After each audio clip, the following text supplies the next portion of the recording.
Welcome back to Enlighten Up for episode 76, The Ancient Practice of Eidetics and Healing Beyond the Conscious Mind with Wendy Yellen. Wendy is taking us all through a journey, yes, even you today, of healing using Eidetic Imagery. We're going to find out what this ancient practice is all about and why it is so different from most of the healing that many of us go through. What separates it from everything else? How do we move out of our limited minds and conventional way of thinking so that we can go into a deeper healing that feels real? We're going to talk about all of that today. We're also going to do a major demonstration. Now, what's really great about this show is for the very first time, we have recorded the show on video as well. So if you're new to our YouTube channel, please go check it out. We're going to leave the link for this actual video below so that you can actually follow along and watch us all go through the healing journey. Now, you are also invited to go along the healing journey as well and see what comes up for you, as Wendy will be taking the entire audience through this. So let's jump right into the episode and find out all of the great information that Wendy has to share with us, the healing journey she guides us through, and how it all deepens our healing for lasting results. Hi, everyone. Welcome back to Enlighten Up. I am here with Lisa Bryan, and we are joined by Wendy Yellen, a best-selling author and named one of the international top 3 transformational experts in her field. She supports people of heart and integrity around the world to live a full, passionate, successful, and unshackled life of love, awareness, and compassion without it costing their soul. Now, this is a first for us at Enlighten Up. We are actually recording video to this. And Hello. Wendy, welcome to the show. You are our first guinea pig with this. Yay. I love it. We're so happy to have you on. And, I'm really intrigued about the show because I had not even heard what Eidetics was. And we're going to be talking all about Eidetics and how that helps us heal on a deeper level and get past a lot of the conscious blocks that we don't even realize we're putting up. And so, Wendy, can you just let us know what is Eidetics? And how did you discover Eidetics? Yes. I'm pronouncing it a little bit differently, Eidetics, as if Eidetics. Yeah. So yes, there are training institutes all over the world, and it's been around since the early 60s, but it's a well-kept secret. So we're doing something to change that here today. And what happened was actually maybe 30 years ago, when I was living in, I think, Houston, I had heard about Eidetics, and I went to a training with the founder of Eidetics, Dr. Akhtar Asen. But at the time, I was really very, very tight and closed, and I was very mental. I'm smart, so I was relying on my intellect to take me forward, and that was all I was using. I wasn't using any other part of myself. So when I got to the training, everybody there had experience with Eidetics except for me, and it didn't make any sense to me. I thought they were all crazy. I really thought they'd drunk the Kool-Aid, actually. And my mind just went, just like going. And I was talking to myself and I was judging and I was like, this doesn't make sense. And how could that be? And I literally couldn't hear a word that he was saying. So 20 years later, I dialed a telephone number by mistake, quote unquote. And it happened to be the head of the International Training Institute, who I had met. I thought I was calling a book publisher who was on the same little Rolodex card. And she and I reconnected. And at that point, and we may get into this later, I was in a very, very, very difficult place. I was in a business with my father. I'd quit being a therapist. I'm shortening it here. I'd quit being a therapist, and I was trying to do a business with my father, and I had no idea how ADHD he was. And I was pouring money and time and energy, and I was a mess. And so I hired her to keep me from killing my father, basically. who I love. I love my father, but I was like screaming at him because it was taking all of us down the drain. And then I still didn't really understand Eidetics, but at least I started being a little less crazy with my father. And eventually I went to another training.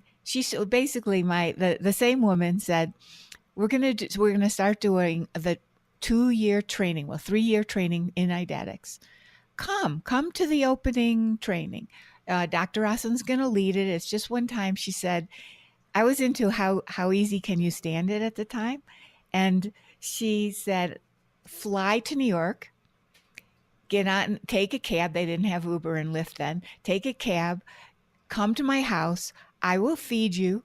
I will put you up, and I will drive you to Connecticut every day for the training. You just got to get your butt here. So how easy can you stand it? And I got there and I thought, oh my goodness, this is real change. People actually can change, and I'm seeing it. I'm feeling it. I was feeling so many ways that I was blocking feeling better right there in the training. And I thought, this is what I've been looking for. I'm going back to being a therapist again. And I dove in with both feet. Wow. So what exactly is Eidetics? Like, how is it different from everything else? Yeah, thank you for that. Well, I think I've been working with people for 40 years. So to me, it's different because of the foundational concepts and principles of it. It works from a different part of who we are. And that's why we're going to do a demonstration experience of it later so that you can everyone can understand this, because you can't understand with your mind. You cannot. However, everybody always wants to. So I'll give you an explanation a little bit. Brian wants to. I know. I've been talking to you in my head, Brian, since yesterday. Well, thank you. You're welcome. So, Eidetics the word is from the ancient Greeks, and it has to do with an image that's deep inside of us. There are thousands, not a visualization, has nothing to do with that.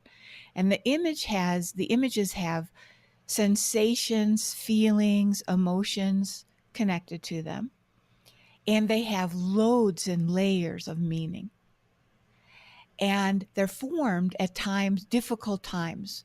So, for example, not just necessarily a single trauma, but let's say I'm thinking of a client whose mother was, shall we say, very depressed. And so every time my client would look at her mother, what she would see was like this darkness. She would experience in her little 5-year-old self darkness, sadness, closedness, blocking of energy, not available. And so my client would go deep inside and feel terrible because we need our parents, right? We need our parents, and we need them, that availability as a little kid. So this sadness, this darkness, this depression affects her. And it affects her in terms of kind of closing herself down more tightly and feeling like she's not good enough. And this is how it affected her, and feeling that maybe she shouldn't do anything to disturb her mother. That was a big part of it. And so that's repeated trauma or repeated experience over decades, really, for her, but especially when she was growing up. So she has an image of her mother that way and lots of feelings. However, we're not talking about history or memory at all, even though what I just described was a history and a memory. We're talking about the way that we've taken in the world inside of us. So now, even though this client is, 50s, 60s, 40s, 50s, 60s, I'm just shifting. I'm not explaining one client because I don't want to identify any clients. She feels that way now inside. This is how she relates to the world in terms of how she feels in her body, in her physical health, the way she is at work, the way she is in relationship. This is like a template or a filter between her and the world. It has nothing to do, I'm underlining this, with the fact that it's a memory or history. It's showing the consciousness inside the whole person.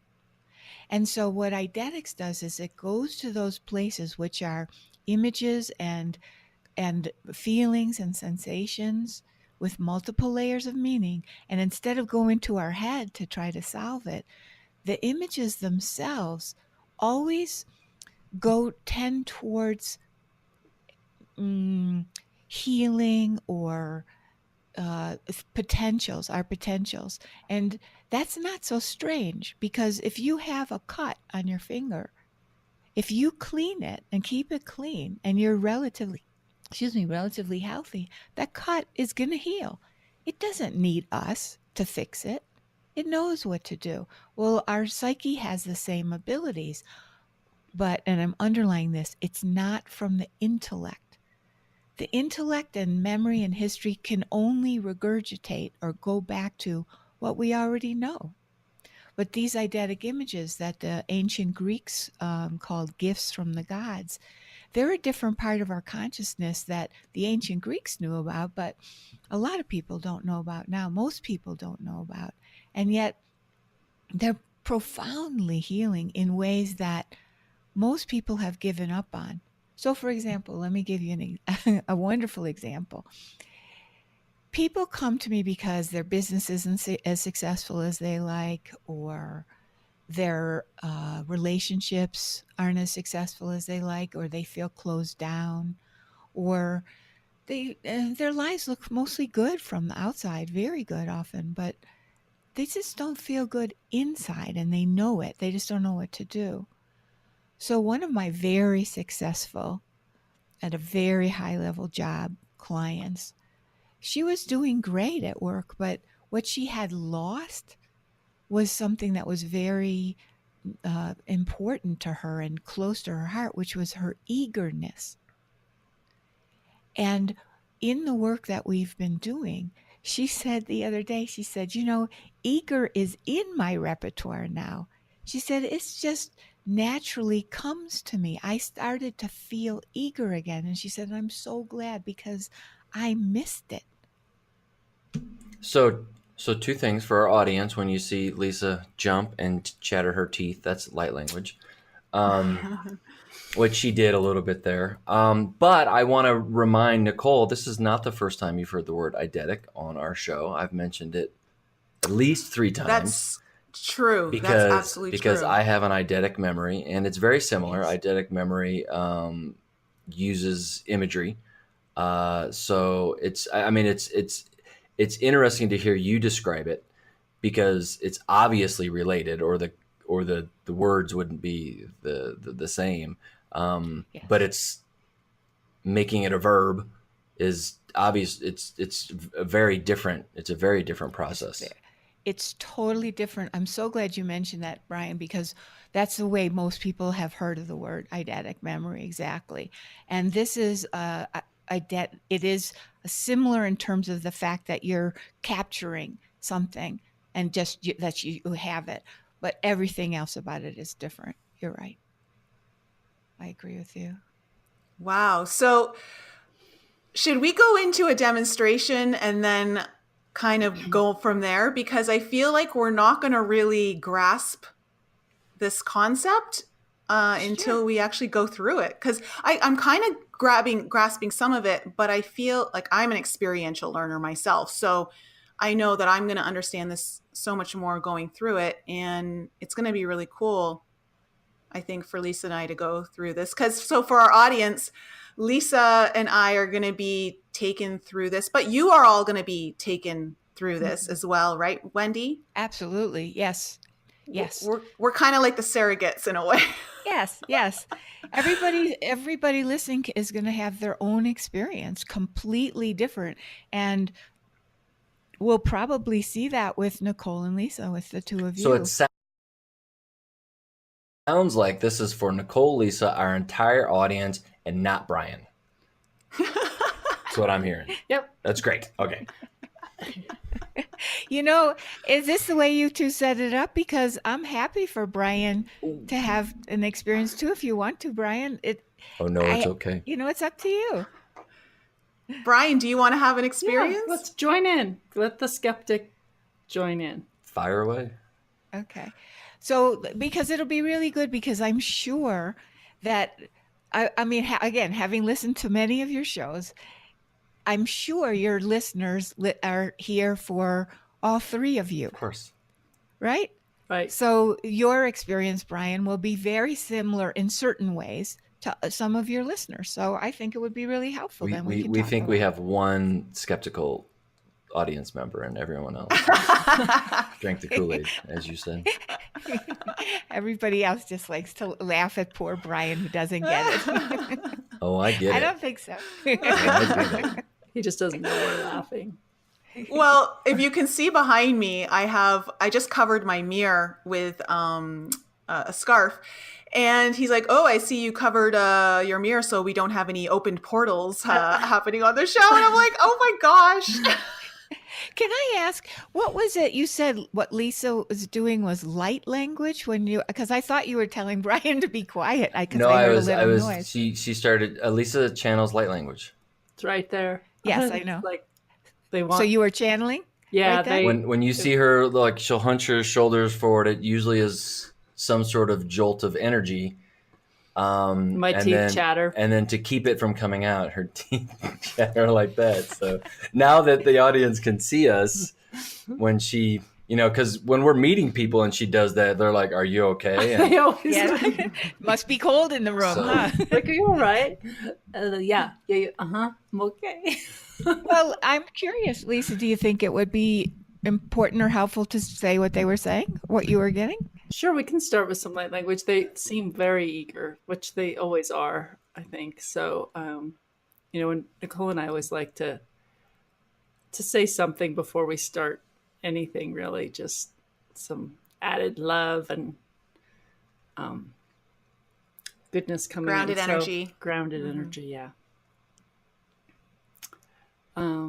Taka taka tusakatai tatatai tatichisnatai katai chichitatai kanananai che tatatai koko phenomenomani te tatatai hananini ke kakachai te tatachitai sakatatai ninanai te tai tatatakatai kasakatakatai nananai kukukushnikatai se tai Hainai itai katai sikatakitai kunkushkatai se tai Haini nai ke tatatai itai isakata ite chichitai katai tai isakatai che Ainai katai tite tai kukuku furetitai katai sikatai je tai Ainahitai kunkutatai katai isakatai che tai inkatai Hai kitai kukukushnikatai se tai kukukutai katiitai hani nai kitai tai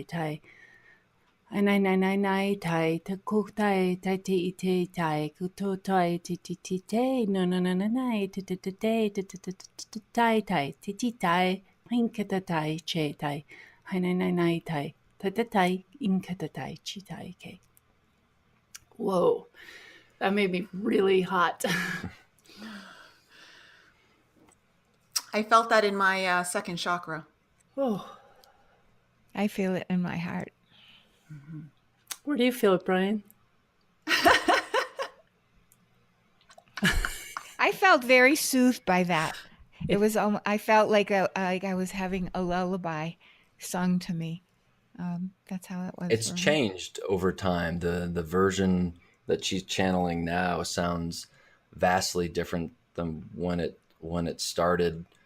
It goes in and out. My rational brain hears HIJK a lot in this current iteration, and that's how I know they're different. I hear certain sounds, and when we went to South Dakota, and visited where the Lakotans, the Lakotan people are from. I swear she sounded like, I wouldn't know what someone speaking Lakota would sound like, but I would assume that's what she was channeling because it sounded very Native American. So it very much changes and evolves. Mm-hmm. Yeah, I find it interesting to what's going to come out of my mouth, like, and I'll bet. where the sounds are going. And there was a lot of tas Yeah. today, and I don't normally do that necessarily. It's different every time. Yeah. So, but As it it should felt be, right? soothing. It did feel Yeah. very Didn't it? soothing. It Yeah. really did. Yeah. Yeah. I felt like, oh, that's a nice way to start. Yeah. Start. So Okay. they're happy now. We're all happy. Okay. We All started right. off Good. right. Good.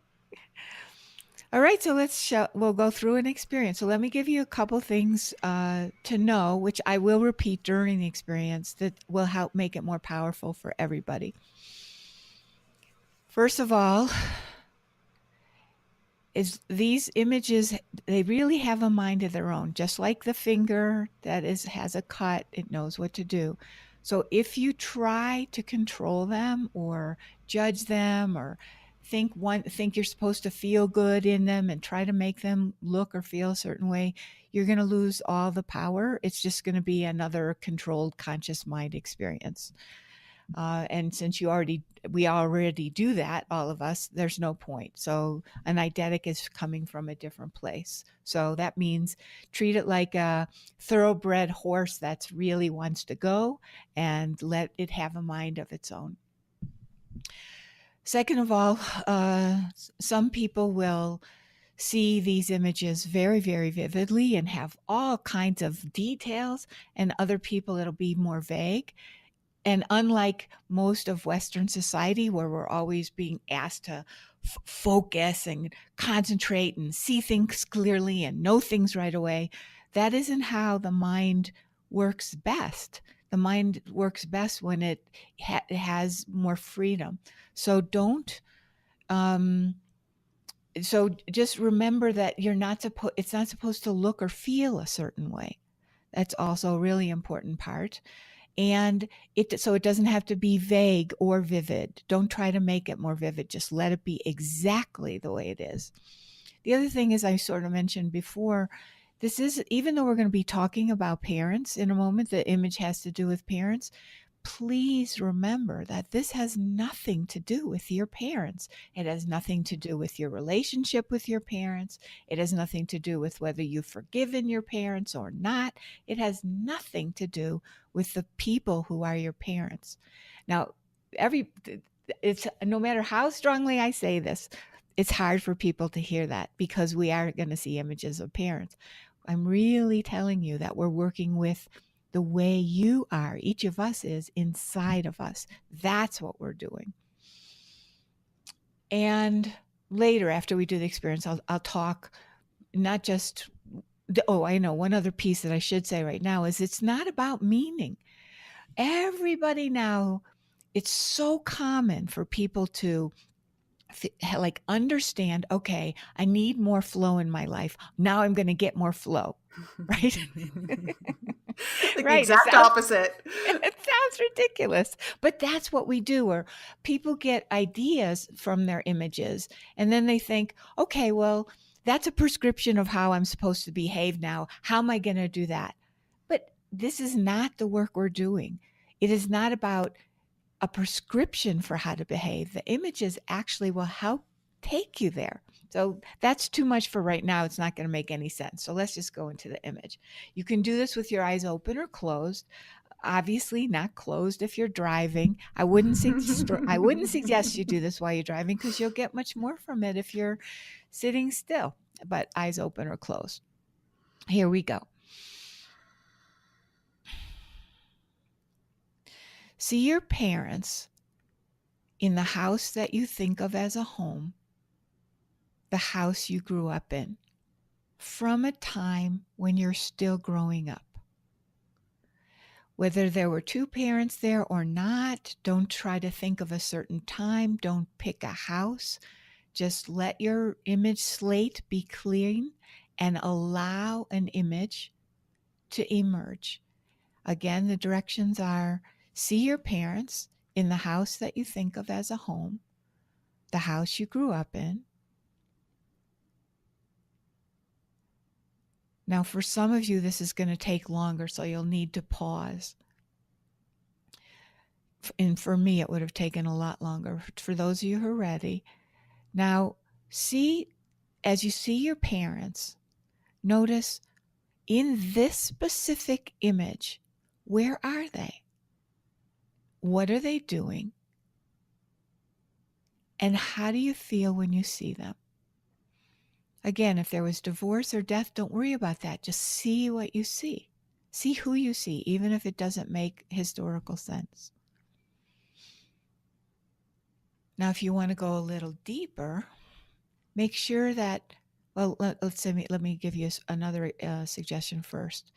After you've seen where they are and what they're doing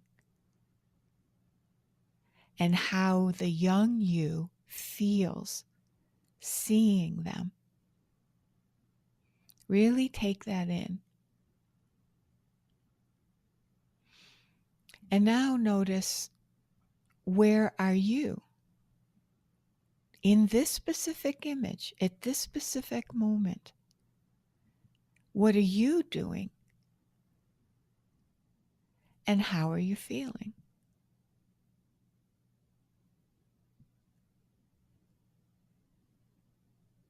And I'll keep looking for another moment. We could do this for quite a long time, but for the sake of demonstration, we'll just do it for a short time. As you keep looking at your image, it doesn't necessarily have to move like a movie, but it might. Or you might just let yourself really take in whatever you do see, whether it's moving or it's more or less the same. It doesn't matter. What you really want to do is see first, number one, see what you see. A lot of times when I started, I actually wasn't looking at the image. I was too busy thinking. So you want to actually use your eyes. What do I actually see? What are they doing and how am I feeling? And then, to whatever extent you can, some of you will be able to feel, some of you will just feel nothing, and some of you will just be in your head. So as you look at your parents, what are you feeling? Keep thoughts out if you can, and to do that, don't shove them away. Just keep your eyes back on your image.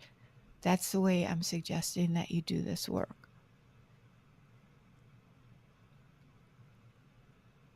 What do I see first? And then what am I feeling? What's the young me feeling? And then notice, is this feeling familiar to you?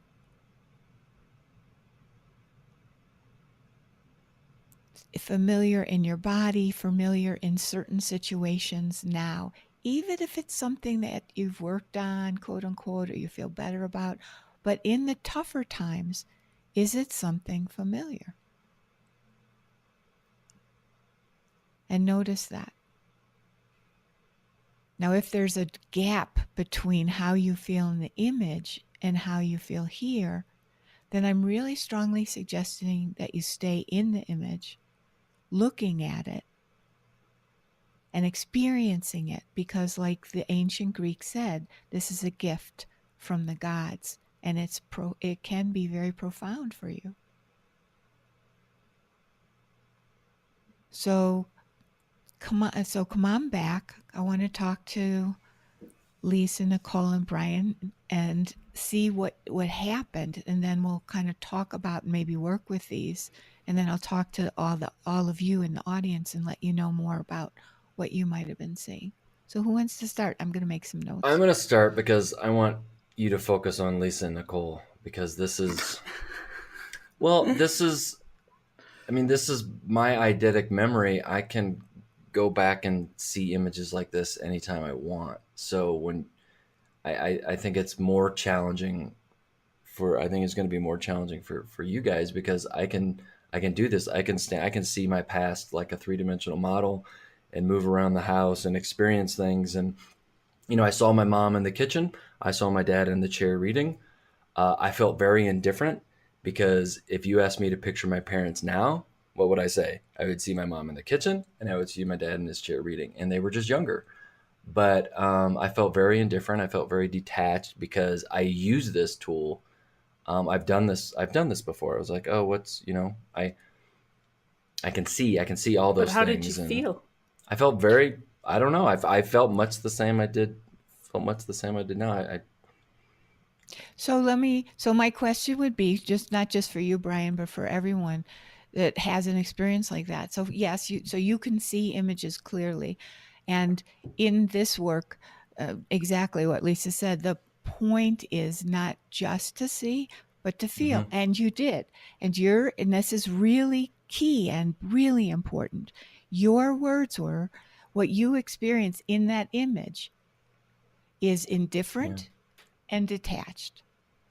So you don't have to answer, but my question to you is when you encounter obstacles in relationship, for example, do the feelings indifferent and detached have meaning for Oh, you? sure. Is that, of Sure, course. especially Okay. well, not in our relationship. No, but just you are Yes. so good at detaching. Yeah, It's a So let skill me, that you have. yeah, I mean, that's something that okay. Lisa notices a lot about me. And He she's like, Of doesn't get course. emotional or upset. He's just completely even keeled. He just detaches from whatever's going on. Of course. So, and the reason I say of course is because an eidetic image will, especially this one, which is called the house image, will always show you the place that it is ready, is the difficulty for that person in this moment in terms of where they're wanting to go in their life. It shows the situation and it can also open. So, yeah, so that's perfect, Brian. And I appreciate that you didn't just look, but you let yourself be, well, you didn't let yourself, you were totally aware that it's indifferent and detached and it's very familiar. That's Then the work would be, just so you know, the work would be for not just for you, Brian, but for people that had a detachment like that. Then the question is, and you can say, but I'll say a couple possibilities for people. Let's say in relationship, like that's not going to work, right?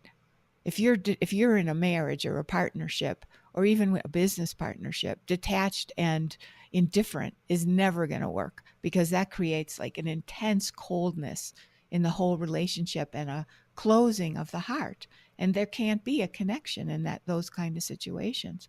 So inside this image there are openings for those feelings to allow you, not you, just you, Brian, to allow a person to actually open up.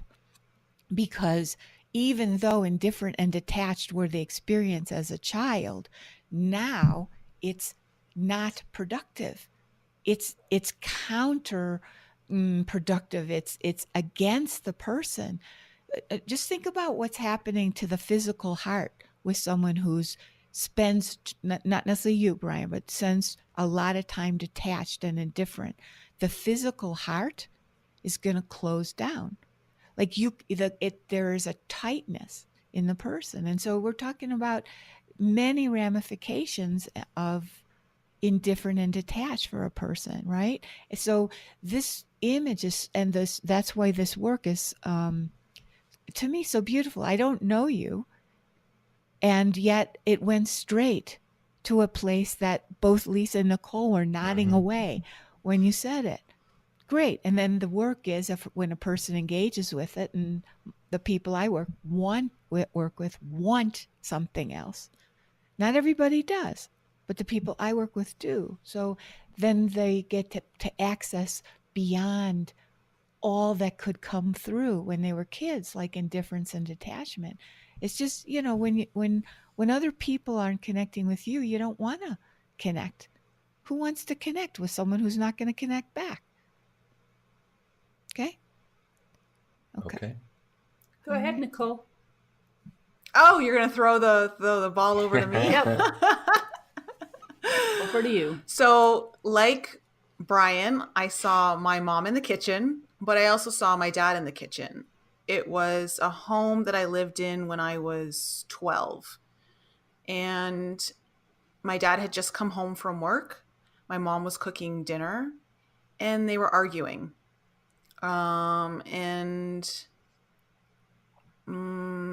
it was always the argument of, you don't understand what I go through during the day. And it would be this back and forth. My heart's like squeezing right now, just as I say it. Yes. And I saw myself in the kitchen with them on the other side of the counter, which was an island. And my feelings were anxiety and feeling like, how do I make this better? How do I make this better? Yes. And then I saw myself kind of shrinking away and getting smaller and smaller. And almost like, then I saw myself on the floor trying to crawl away silently. Okay. And you were 12 when you lived in this house. How old were you in the image?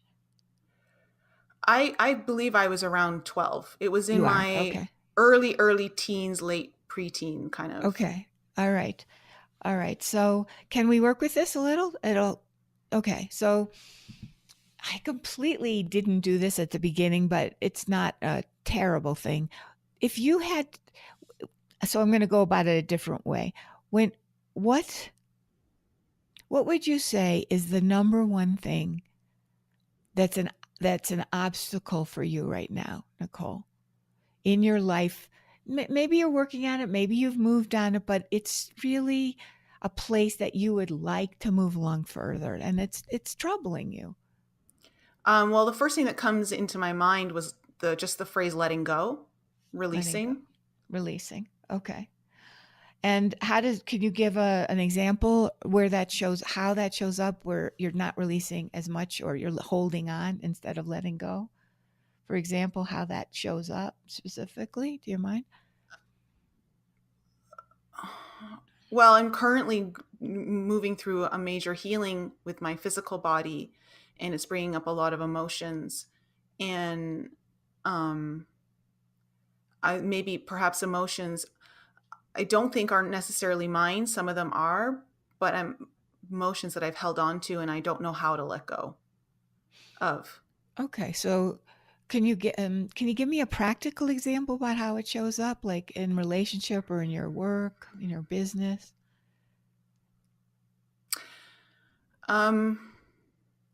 Okay, letting go of the need to make it perfect for everyone. Okay. Yeah. Letting go of the need to not show I'm handling it. I want to show I'm handling it, and I'm afraid to let go of that, that I'm not. Yes. All right. And I'm just a side note to all your listeners. One of the things I so appreciate about the three of you is that to be a real leader, I think, takes a willingness to be visible and vulnerable, which the three of you are obviously willing and able to do. And I just want to make a comment about that to your listeners, because it's not an easy thing.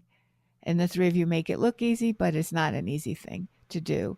And it takes guts. So I want to appreciate that out loud. Thank you. Yeah. All right. So let's go back to your image. So you can see how the not needing to make things perfect, to let go. And then the whole thing of how can I make it better? How can I make it better? How can I make it better? Showing up in the image are like directly related, right? That's okay. All right. So again, just like with Brian, we're really seeing a tender place in you that's showing up in your image at 12 in this particular image. Fair to say, Nicole? Mm-hmm. Okay. All right. So this is one eidetic image. I'm going to do a couple things with you with other aspects of eidetic images. The listeners and Lisa and Brian, you can both try this too. It may or may not be exactly what each person needs, but you can still try it in your image. So I'm going to work with Nicole. So Nicole, in that place where you're on the other side of the island in the kitchen and you're feeling anxious and your heart is squeezing. Like, go back to look at that. It's an eidetic image, so it's right there for you. And I can see that you're already there. And go back into seeing what they're doing. You just don't understand what I go through.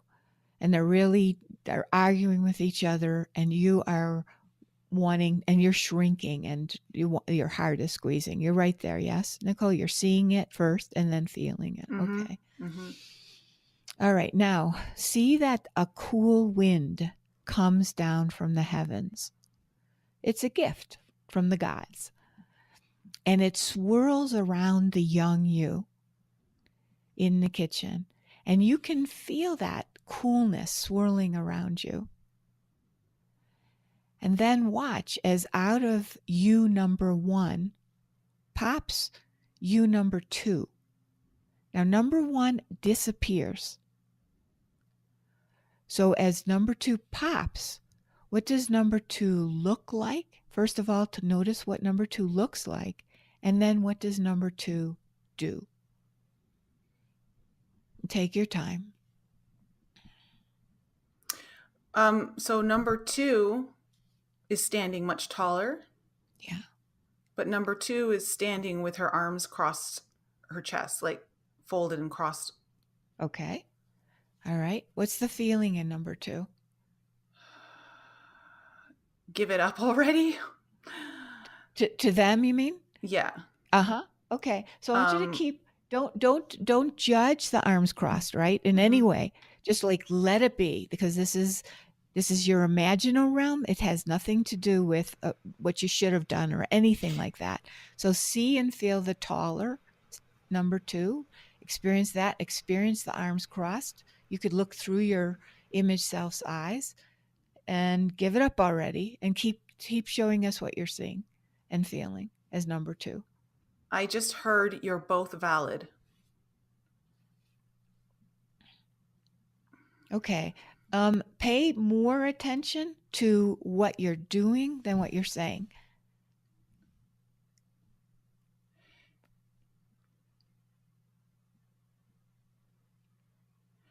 I'm distancing myself. I see myself moving further and further away, but still standing tall with my arms crossed, almost like I'm witnessing it, but from a safe place. And how does it feel to be you, witnessing and distancing? Safe. Well, my heartbeat's slowing down right now. Yeah, that's a good sign. Yeah. Yeah, like Take this. Yeah, Nicole, take your time. So, like, literally stay inside the image self, distance, safe.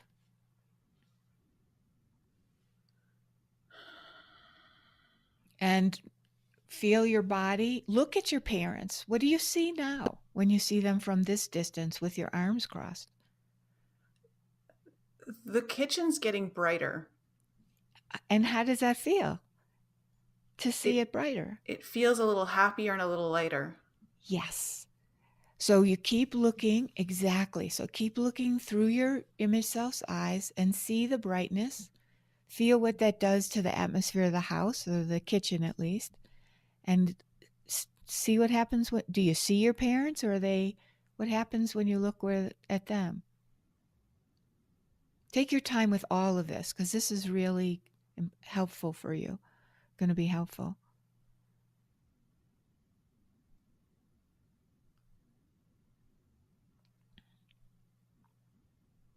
They're calming down. Okay, now really look and notice what it looks like and feels like to see them calming down. What it looks and feels like to your image. So exactly what just happened. Relief, pure relief. Mm-hmm. Yes. Yes.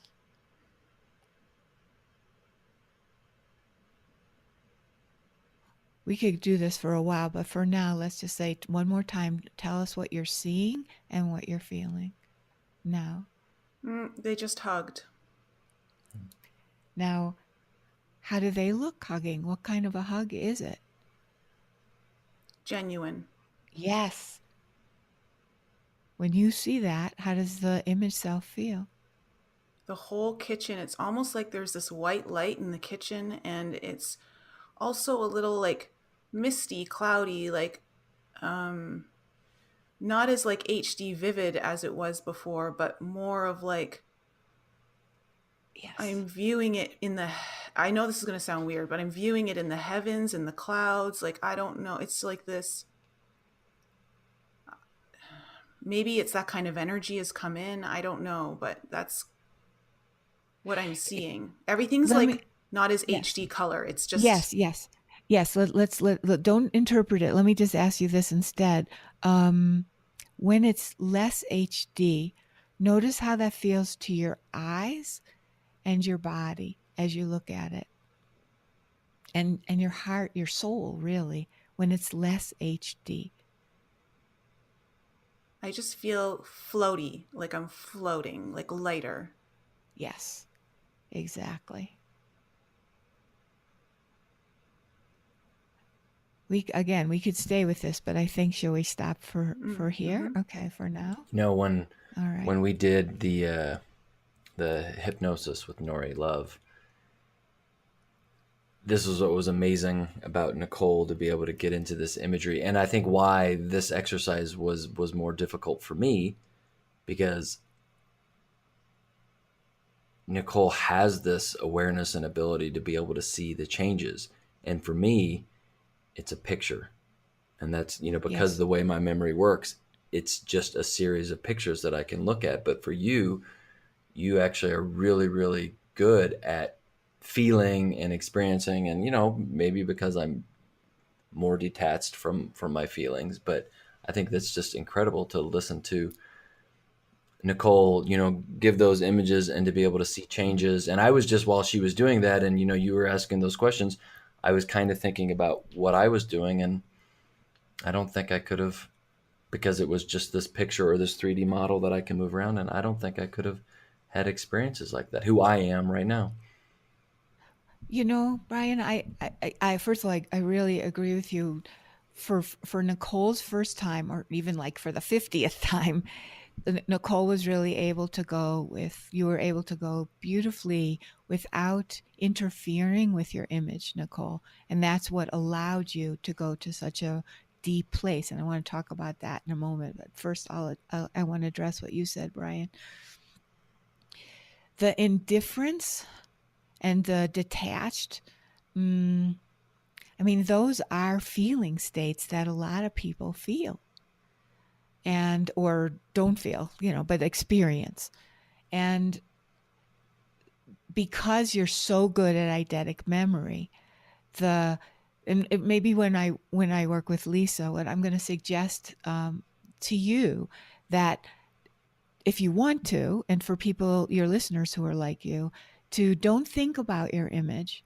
The thinking is just, again, going to take you back to what you already know, and what you know is very solid in you.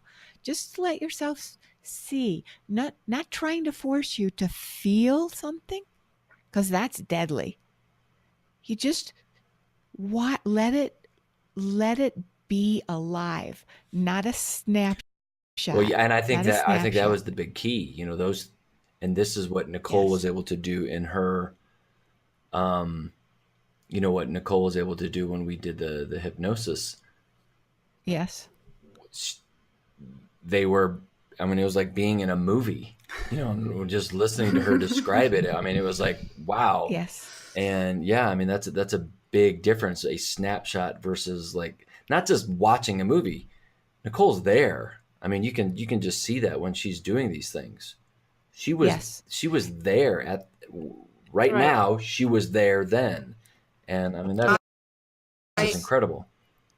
I saw the utensil my mom was holding. I saw the tiles on the counter, and I totally forgot that we had those tiles on the counter.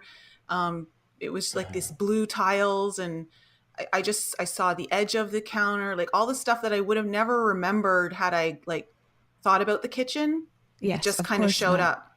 Exactly. So the second image that we did, which is called an emanation, where the cool wind came down from the heavens, so again, that's one of thousands of images, eidetic images, and it allows us to access a different part of ourselves that's there, but is covered over by the crust of history. So history molds us to be who we are. And you can see in the situation what it did to your heart, how it made you want to crawl away and disappear, basically. And that was showing that's how you were feeling and what you were seeing in your image. But underneath, and the arguments and, you just don't get me, and all of that was between the parents, even though that may not have been all that was there, but it was prominent for you right now. Like, that's the really juicy part of what's important to me, what's really important about these images. They're not just some random image. It's an image that's deeply connected to what is happening and what's being called for right now in the South in order to move further. So the crust of history was covering over so many, the parts of you that were able to stand literally stand, and emotionally stand taller, have some distance. But it wasn't the kind of distance, and correct me if this is wrong, Nicole, but it wasn't the kind of distance that made you cold and hard. No. Could you describe the kind of distance that it was? It wasn't setting these really stark boundaries. You're there and I'm here and I'm not letting you get to me. It wasn't like that at all. Right? I could see that. What was it like?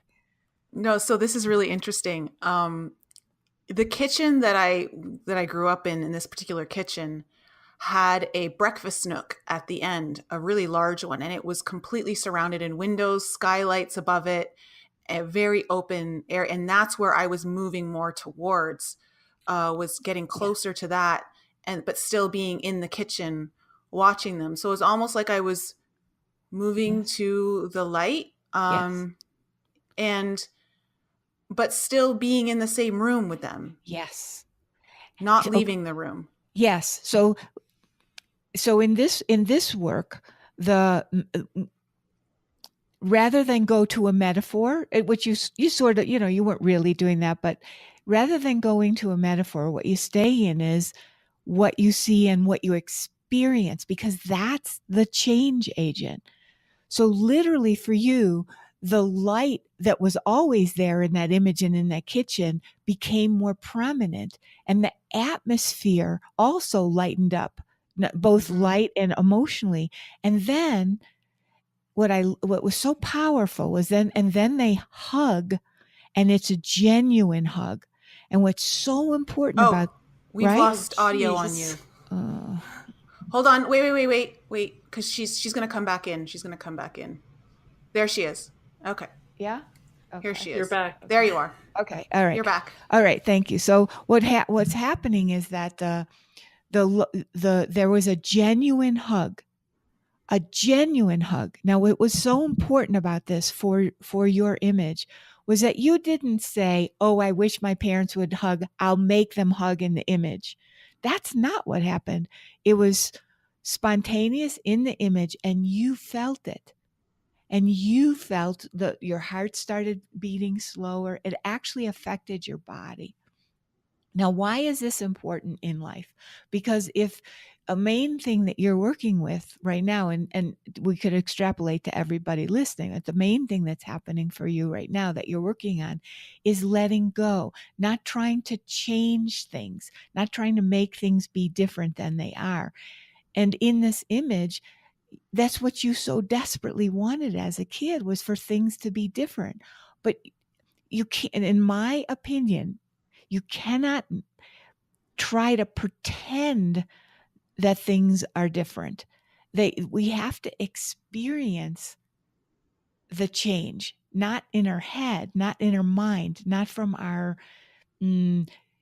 what we think would be better, but you actually experienced it differently. And so that's beginning to make a shift in you. That distance, that standing taller, that ability to be, a lot of people would say you set boundaries, but often what people mean by boundaries are barriers. And what was different here is that you were able to be yourself, but at the same time not be overwhelmed by them. So you no longer had to get them to stop because there was enough space for you surrounding you that you could be yourself. And from that, actually things started to change in them and you got to feel them. Not that, and that what's most important is that that's what is happening inside you now. So you get to feel that in you. How does that, anything you want to say about that, comment about? So how does that start to shift my reality now from experiencing this? Hang on just a sec. I'm going to change this. Lighten that up a little. So for my, let's say you were a client and we were doing some work. So the work would be, we would continue to, for example, we would continue to go back into this image where you would continue to see and feel yourself in this kitchen with those parents, which are not fantasy parents. They came through in such a way that it literally changed how your heart was beating. And when you get to experience that kitchen, for example, and those parents and that you, that builds the neuronal pathways.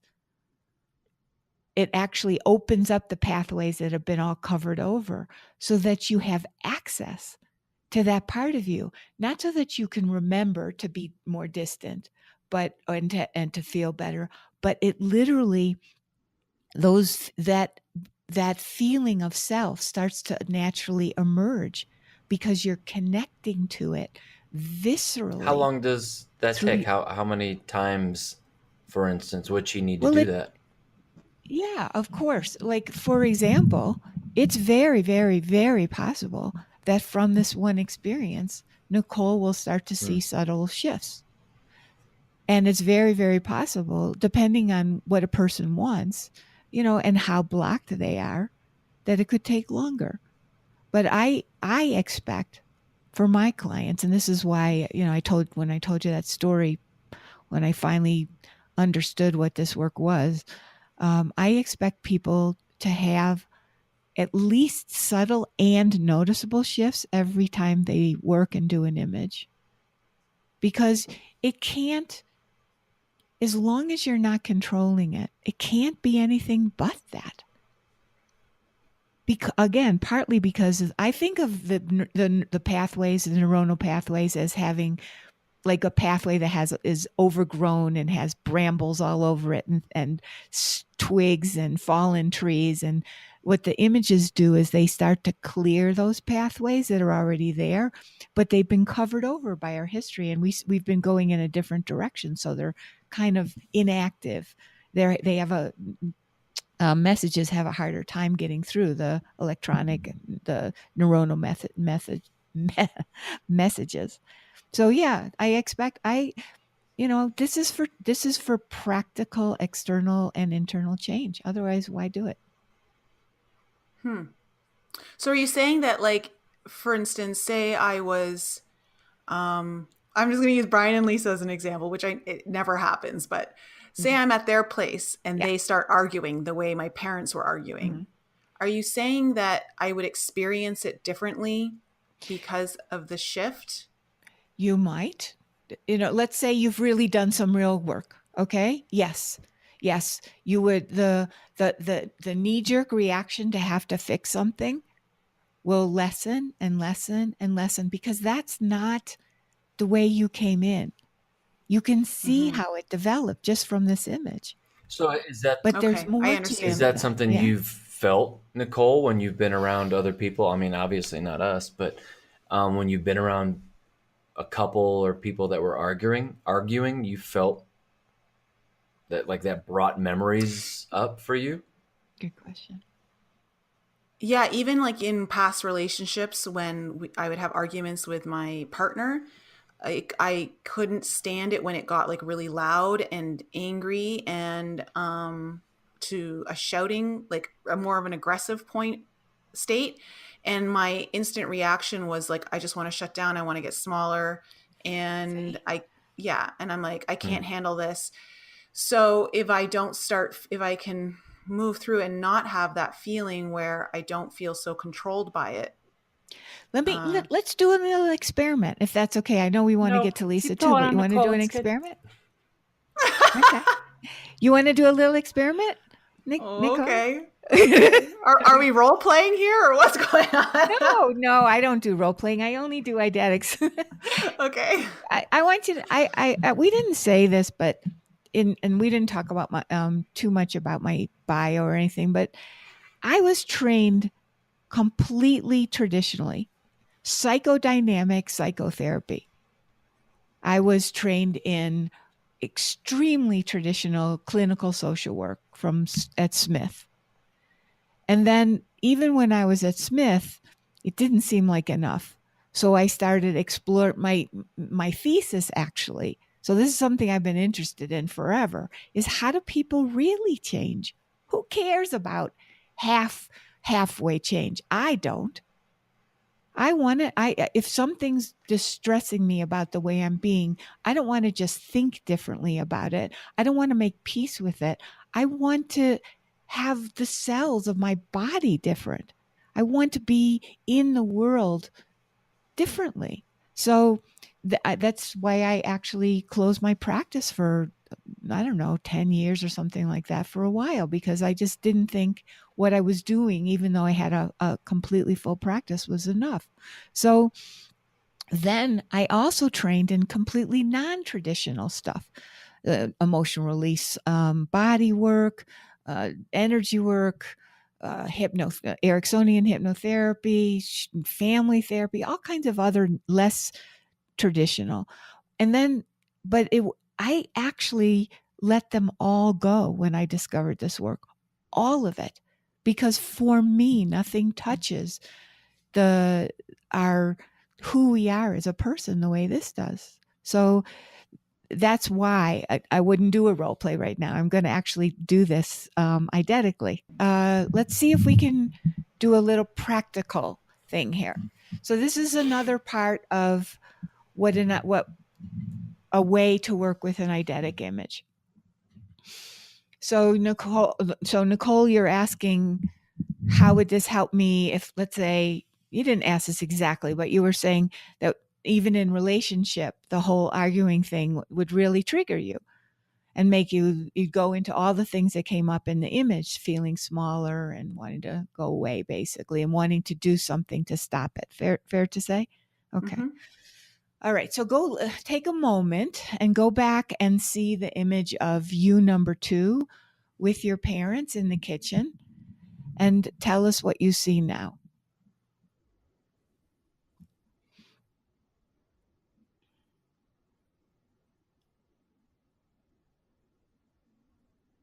Everyone's just going about their business. Okay. And where are they? What are they doing exactly? Where are you? What are you doing? What happened? My dad's going into the cupboards to eat snacks. Okay. And what's his energy like? His usual self, just looking for food. Okay. All right. Now don't go there. Just like as you see him, like how is he doing it in a happy-go-lucky kind of way, like freeway, just really note. Yeah, that's what I'm seeing, because I'm looking too. And your mom? She's back to cooking, mm-hmm. and just focused on getting dinner finished. And notice. I just heard. It's interesting. I just heard music, and we've never listened to music in the kitchen before, but I've always loved music playing in the kitchen when I'm cooking. That's interesting. I can't hear Nicole. Oh, music started playing. We lost her again. Oh. Music started. Can you guys hear me? Yep. Yeah. Can you hear us? Okay.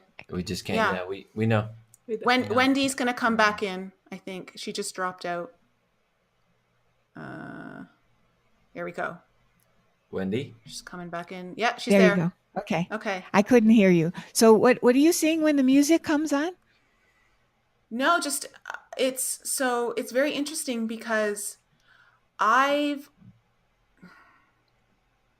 I was living in the Cayman Islands, I started towards the last couple of years I was there playing music that made me really happy when I was in the kitchen, like cooking breakfast or dinners. And I just got really, it's something that I knew I wanted to do with my family when I had one.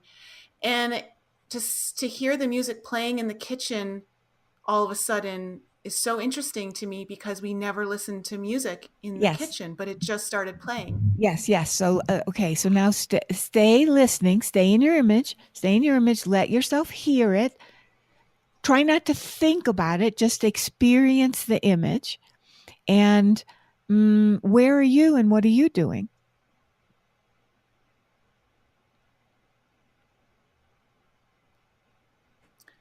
I'm setting the table. Mm-hmm. And how do you feel in this image at this moment? Happy. Yes. Yes. Mm-hmm. Okay. All right, good. Now, how's your heart feel now since you were talking about it feeling so small before?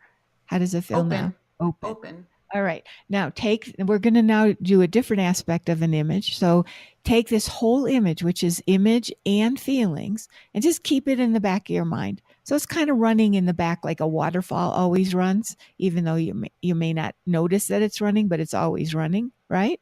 You're going to put it in the back of your mind. So it'll be a filter now.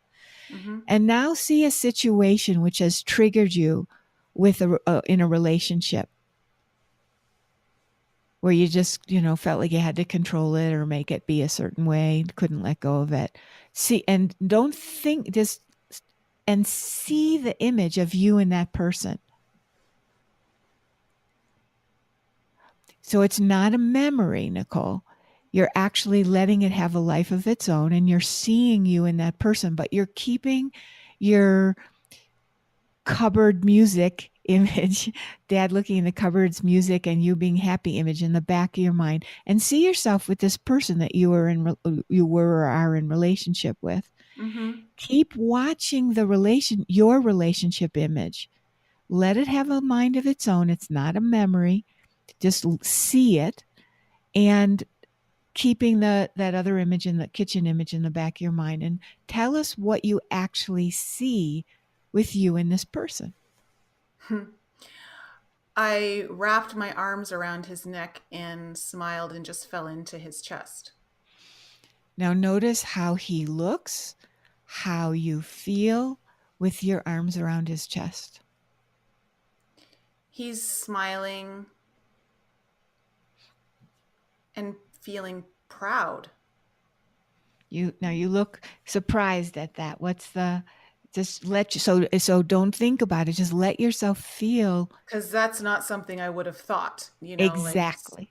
Exactly. So here's the juice of it. Let yourself experience something that you wouldn't have thought, which is that he's proud. And feel that and keep watching. Oh, we're dancing now. Yeah. Now, at this exact moment in this image, on a scale of 1 to 10, with 10 being super high, how do you feel about needing to control him or the relationship? I don't feel it at all. Exactly. Now, do you think you created this and just made this out of pretend, or does it feel real to you? No, it feels real. Yeah, exactly. So you can come back. She's so good. So this is an example. It's unfair. You're so good at that. It's great. She is really good at it because she lets it happen. But I have to tell you this. When I first started, I couldn't see and I couldn't feel. And still, I started to feel differently inside. Just from the at least coming a little smidgen out of the way I was trying to control everything in my head and letting myself see even vaguely. Oh my God, I was like the worst client. But it helped me because it's not natural. This work wasn't natural to me like it is to you, Nicole. But so you don't have to be. You're brilliant at this because you let it happen. And when you think, you're able to let it go, which is exactly what's needed for change using this tool. Interesting. Wow, that was really powerful. You want to say more so people understand what it was like for you? I understand, but I mean, to see the shift happen in such an instant way, like nothing had to happen. It just shifted on its own. Exactly. Is really, really powerful to witness. Yes. But not just witness, like feel it. I really felt it. Yes. Yes. And, those are some things that I would never have, like, that idea of him feeling proud. I would have never thought that on my own. Like, that's just something I would have never thought of him ever feeling or seeing that in his face. Like, so that to me just speaks to the, that it's coming from somewhere else than my mind. Yes. Yeah. We put so much attention on our mind, and even though we feel spiritual and we put spirituality as such a high priority, so many people listening to this podcast, I'm sure do. And then when it comes to a problem, we try to solve it with our rational mind way too often. And it's like that. There's a huge disconnect in people these days. And I think it's because it's very hard to find something other than, well, just feel differently or just think differently. But in fact, this is another way in. Well, so Lisa, why don't you share with us? I don't really. Okay. I don't have a lot to share. I think I'm a little more like Wendy was. It's really hard for me to.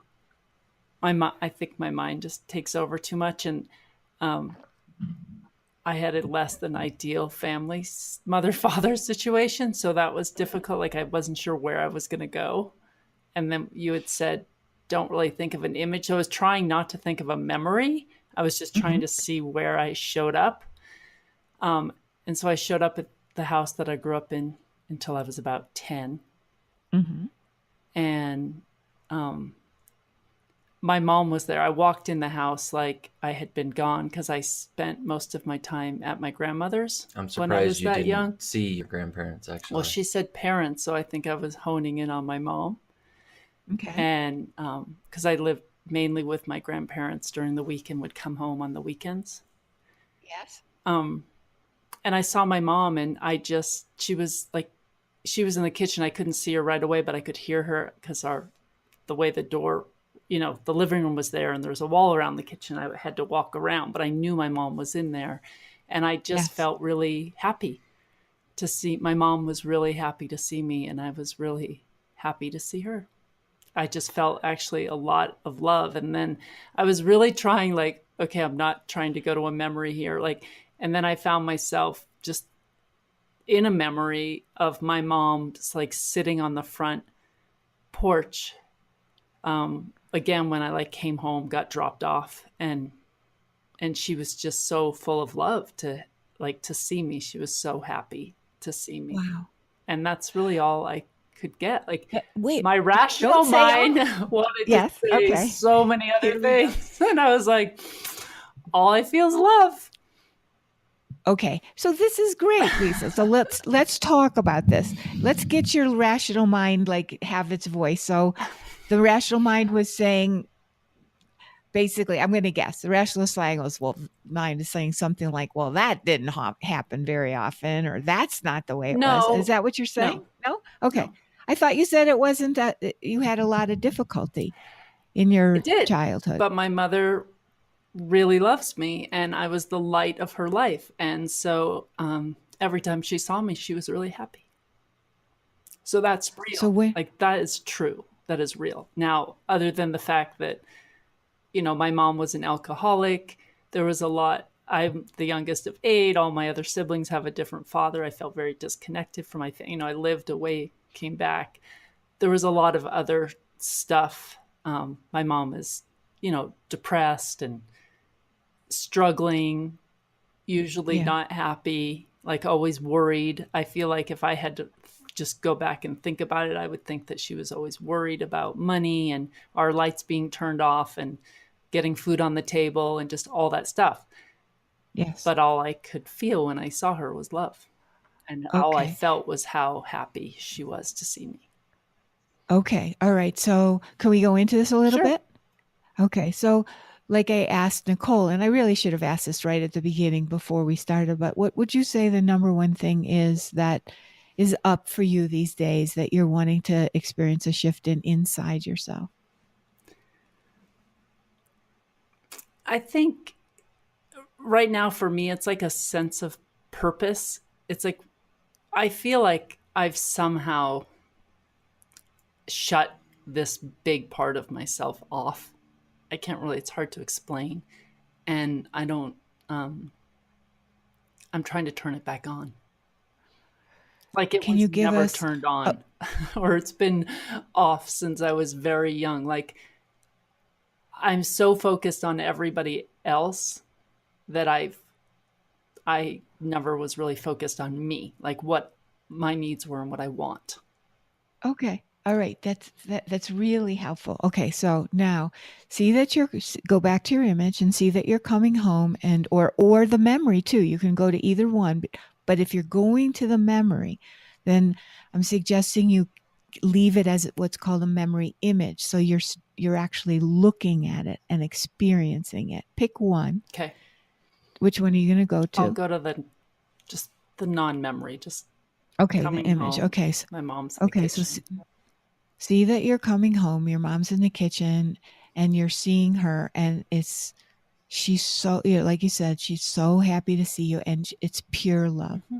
And let yourself look through your young eyes and see that and feel that and keep us with you. So show us, whether it's vague, it doesn't matter. I just see my mom wrapping her arms around me and picking me up, just smiling. And how old are you now in the image? I would say I'm pretty little, like 3, maybe 3 or 4. All right. Okay. And so experience whatever it's like, see what you're seeing as she's picking you up and experience your 3 or 4-year-old self as fully as you can without trying to push any feeling, just whatever's happening. She's just, she's so full of light. She's so happy. Yes. And what's it like for you, the 3 or 4-year-old, to feel that right now? It's good. It's just like she's all I see. Okay. Stay with it. She's like, now, her energy is all that I feel. Yes. And stay with it. So take it slowly. See and feel. It doesn't have to move or change. Just be with it for a while.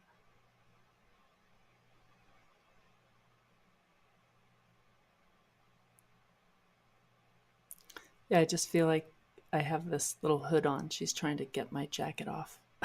Mm-hmm. But and what's that like? It doesn't have to be bigger than it is, but experience the nuances of her taking the hood off and being next to her like that, or whatever you're seeing, and just take us with you by showing us what you see and feel. It's not like that in my head, like it is for Nicole. Like I'm not. It's like a frozen image, really. It's like that's all. Okay. That's all there is. Okay, please don't compare yourself to Nicole. Okay, all right, please, because that's going to interfere. You're actually doing fantastically, and I want to take you another little place, but it'll need you to just stay with even the frozen image. Show us the frozen part, or whatever it looks like right now. Yeah, it's my memory of what I was telling you before now. It's just okay. It's only what I remember. Keep your eyes on it. Tell us what you see in this exact second. Again, it doesn't have to be different, just what you're actually seeing, even if it's vague. Just being on my mom's hip. on your mom's hip. And what do you look like? What does your face look like? What does your little body look like? What's your experience of being on your mom's hip? Be inside your little self. I feel like I have this fluffy sweater, hooded sweater on. Other than that, I just look, my mom has on, she has on an apron, and I can like feel myself sitting on her hip. She's thin, and I can feel her like hip bone. Yes. So I can feel myself sitting on her hip, and I just keep seeing her. It's gonna make me cry. Like her amazing smile. Yes. Yeah, you're doing fantastic. I always freaking cry every time. Okay, stay with it. So see what you're seeing. You're on her hip.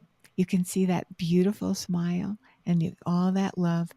And if the young you could do or say anything right now, what would you like to do or say if you knew it would be 100 billion% okay? Feel that and then see that you do it and watch what happens.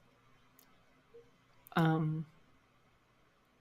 would just say that I love you, Mommy. So if that's what you're feeling, then see that you say that and watch what happens. She just looks really happy. Yes. Yes. Keep looking and letting it in. See if you can just let any thoughts or meaning go, and just keep looking and let yourself see it. And at this moment, can you feel, I'm rushing a little because this could take longer, but at this moment, Lisa, can you feel, is there any part of you that needs to take care of this mommy in this image right now? Or not? In this exact moment?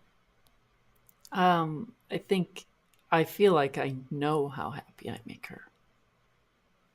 Yes. So you don't have to do anything. I feel like I am making her happy. Yes. Yes. Now see that. Look in her eyes, feel her body, whatever way you're experiencing it, and experience that I am making her happy, and what that looks like, and especially what that feels like to the little you. Feels pretty powerful. Like, yes, it does. Like what? Just like, wow, like I have the power to make her happy. Like, yes. She could be really sad, and I show up and she's really happy. Yes. I don't have to do anything. Yes, exactly. Just stay with looking at that and experiencing that for another couple moments so you can really see what's happening in your eidetic image.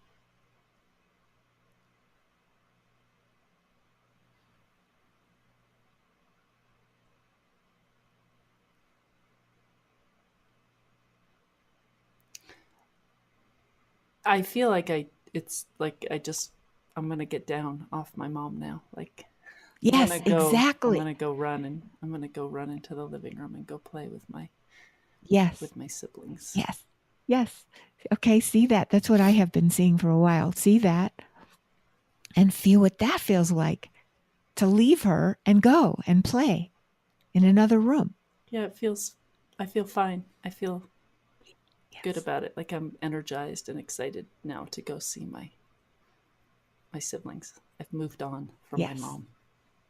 Yes. You feel what from your mom? I moved on. Like, exactly. I'm not there anymore. Okay. All right. Now pick a situation. We're going to go to a different image like we did with Nicole. Pick a situation where you would tend to feel that everybody else's needs are, what would the word you would use? Stronger or everyone's needs are more important than my own. More important. Yeah. Pick a situation in the current life where you feel that. You don't have to say what it is, but just pick it. I having trouble finding one. I'm really trying not Oh, to I be thought, that way anymore. okay, but It happened 2 okay, weeks ago. I want to say Okay, something. go ahead. I want to say something about that, Lisa, because that is what everybody does. We are trying not to be like that anymore. And what you have an opportunity here is to actually have that happen, but not by trying. It's like creating a new memory, basically. No, not at all. Let's just do it. Okay. Not at all. Sorry. So pick a situation where that is happening, even though you wish it wasn't. Okay. You wish it weren't. And keep your whole mother 3-year-old image in the back of your mind. So her hip, her love, and running into the other room and playing. It's the whole thing, the image and the feelings in the back of your mind, like we did with Nicole. And now see yourself in this situation where you wish it weren't true, but the other's needs feel stronger, more important. Okay. And watch that current image while keeping your other 3-year-old image in mind. And tell us what you see in the current image without trying to make it better. Just be curious. I have no images in my head, really, just other than a memory of, I was thinking Okay. about a couple weeks ago. I don't know if this is what Brian was thinking about, but Memory's fine. Just look at it, though. Don't just don't think about it in your head. Actually see it. Then it'll have a life. I'm thinking about If you playing can. cards with Brian and his parents, and my neck really hurts. Okay. So see it. See that you're playing cards. It might be that memory. That's fine. But look at it and your neck really hurts. Mm-hmm.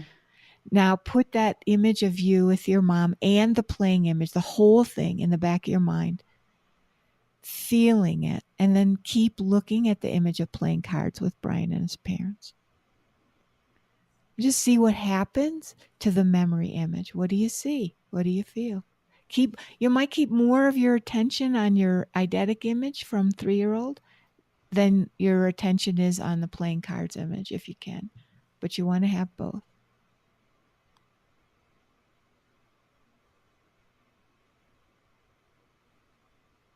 Yeah, What do I see? I'm not really. My other mind wants to just take over and take control, like of what I know that it needs to do, and I'm just going to do that. So it would not be authentic. It would be me making myself do something that isn't coming naturally. So okay. So we're pushing a lot here. I mean, this is a lot to do in one podcast, right? Yeah. Right. And it's important that happened because, I mean, that is the primary thing that my private clients and my mastermind clients have learned to do over time is to not interfere with what we so want to change and make better in our heads, right? Especially because we've thought about these things and part of our minds knows, quote unquote, what to do. And the reason that I do this work is that I've seen in myself and of course in my clients that the different self starts to emerge without having to kind of squeeze that into happening, without having it to have to be more forced into happening or pushed into happening. And but that is a process. That's a process for us to be able to actually believe that there's a part of us that can be a different way naturally. With both Lisa and Nicole, you said that's what I'm seeing. You were seeing imagery as well. So tell us a little bit about that. Okay. It's fun that you asked that, Brian. When I was first starting with this work and I was mentored and taught by Dr. Asen, the father of this work. And I said, I'm really having trouble with this particular client. And he says, well, that's because you're not looking at the image, you're thinking. So what I really had to learn, and again, this was a process of me relying too much on my head. What I'm also doing when I'm working today, for example, and when I'm working with my clients is I'm also looking at the image. I'm not thinking about what's happening. I am thinking about what I could do to help, but I'm looking at the image. And the reason that that's so important and is that it's not because I'm going to see something that then they're going to see later. It's not that I have some, intuitive knowledge that they don't have. It's nothing like that. Hang on a second. That's interesting because with Lisa, before she got to the living room and wanted to play with her sisters, Yes. You said when she said that, you're like, oh, that's what I'm seeing. So you were a little bit ahead of the curve. I was ahead because yes, but that doesn't mean that I have the answers or that what I'm seeing is right. I saw Lisa a long time ago in the image. In other words, I saw her much earlier, getting off the hip and being free. I saw her getting filled up with all this love and then going off happily and playing. But it didn't matter because Lisa's psyche is taking Lisa at the way Lisa needs to go. And maybe my image was not right. Maybe that something else was going to happen.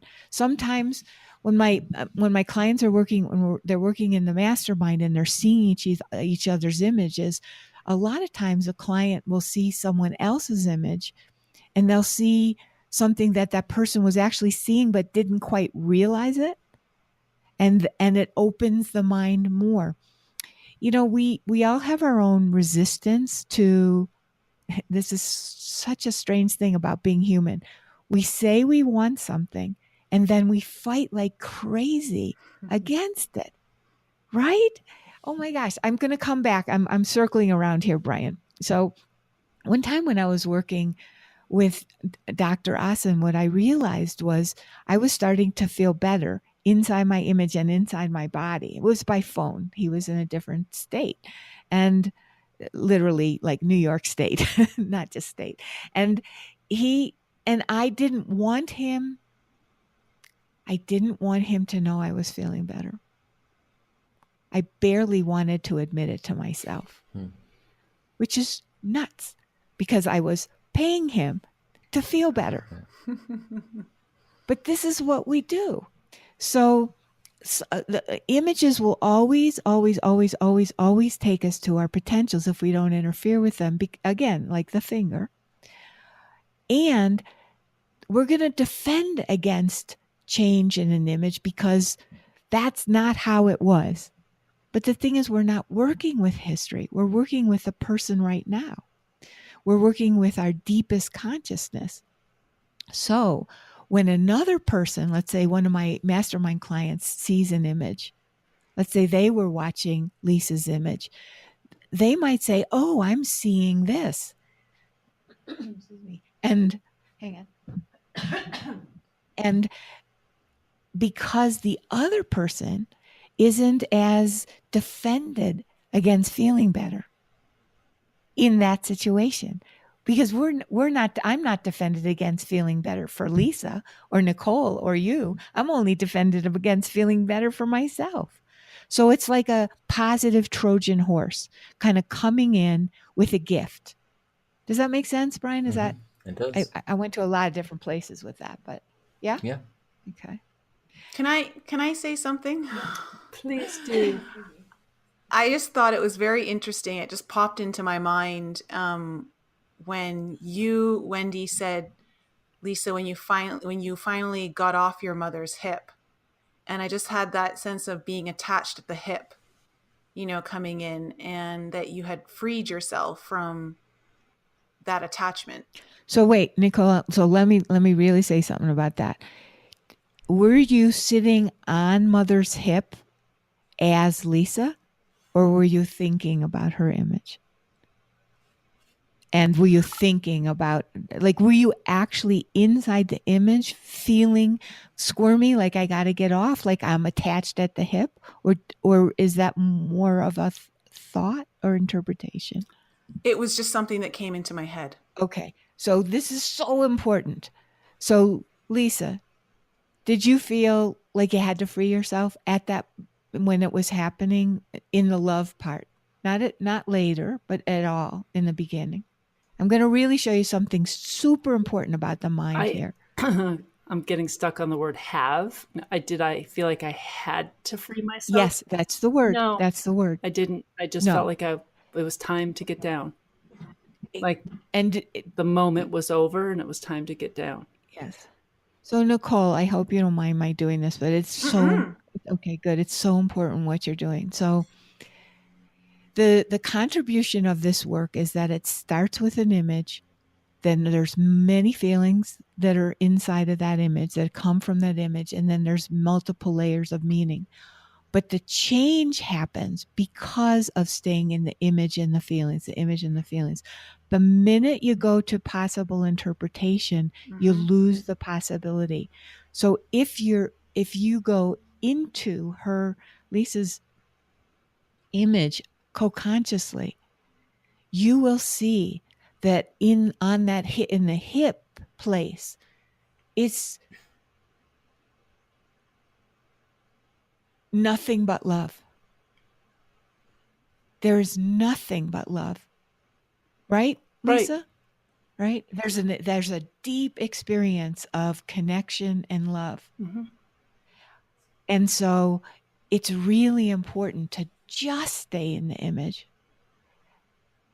There are intellectually what you're saying makes sense at certain points. Of course, we need to eventually leave the mother and go off and live our life. But the deep possibility for change is inside staying with the image. Does that make sense? Yeah, absolutely. Okay. All right. It's so important. It's one of the ways that it's the biggest contribution of this work and how this work understands the mind. But it can be hard because when we're smart and we know a lot, we want to use our mind to understand. And what I've learned for myself is that this work has taken me places that my intellect couldn't take me. My understanding of the world just wasn't taking me. Like you said, like Lisa said actually about the now I'm forgetting. I'm mixing it up. Sorry. Who said that there was pride? It was pride. I think it was Nicole, me. right? Me, yeah, it was Nicole. That you said, I never would have thought of that. Right? Yeah. No, I understand. I see where you're going with it. Okay. How programmed we are to use our minds to solve it versus just allowing the image to do the work. And that would be fine if the mind could actually solve it. Yeah. But what we hear over and over, and I'm sure you hear this all the time, is really what Lisa said before. You hear this, we all say this. I'm trying not to feel that way. I'm trying to do that differently. And what I know now, which I didn't know before, is that you don't have to try. The pathways are there. But they're covered over, deeply covered over. And all the things that you all talk about all the time in your podcasts, those are part of the covering over. But this works through the pathways. This opens those pathways. So it doesn't matter what somebody else is doing. It doesn't matter what the quote unquote norm is. It doesn't matter because we've got our own way through it. That's how I see it. It's really interesting. Yeah, it was very interesting. You are so open to, I so appreciate it. Oh, thanks for doing this with us. It was a whole new experience for me. I've never worked that way before, so that's really cool. You're welcome. I didn't get a chance to talk to people about what might have happened. So can I just give people a resource they can use? Okay, yeah, great, absolutely. So as I said, your experience, we saw 3 different experiences, and I'm sure the listener, your experience was different too. And to understand it more, and also to get more of an understanding of how the mind, your mind, our minds interfere with why there's a gap between our spiritual practices and our life. I wrote a spiritual manifesto, which is available for free to download at www.my spiritualmanifesto.com, just like it sounds, all one word. And in that manifesto, you'll get a chance to have an access to experience more of an eidetic image virtually. You'll also hear some stories about people how the identification with certain parents, like in negative ways, something we absolutely don't want to do, can just stop us from being all of who we came here to be. And also to help you release some of the ways that your own mind is trying to solve things, but that's part of the problem, and much more. So myspiritualmanifesto.com. I'll leave that in the show notes for everyone. Thank you so link much for that. Yeah. That. Well, that was great. I definitely learned something new today, so I love it when that happens. That's great. Thanks so much, Wendy. I know we've gone way over time of what we had slotted for you. So thank you so much for being on the show. And we really appreciate you doing that demonstration with us. And I now have another tool to use, which is really fun. Yeah, I'm going to play with it. Yeah. It was a deep, deep, deep pleasure to be with the three of you. For me. Thank you. Oh, thanks for being on the show. And to all of our listeners, if you would like to work with Wendy or go look at her stuff, we're going to leave all the details for that in the show notes for you. And if you guys have any questions or topic ideas that you would like to share with us, please send that into our email, info@enlightenup.us. And we will be back with you all again next time. Thank you so much, Wendy, for being on the show. If you want a shirt. Oh yeah. Wait, Brian.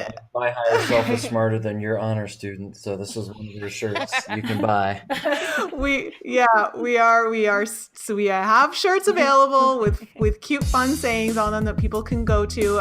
They're in our store, in our merchandise, on our website. You'll be able to find that, and it just helps us support the show and keep it free for everyone. And the shirts are super comfortable. So again, thanks so much, everyone, and we will be back with you again next week. Bye. Bye. Bye, everyone.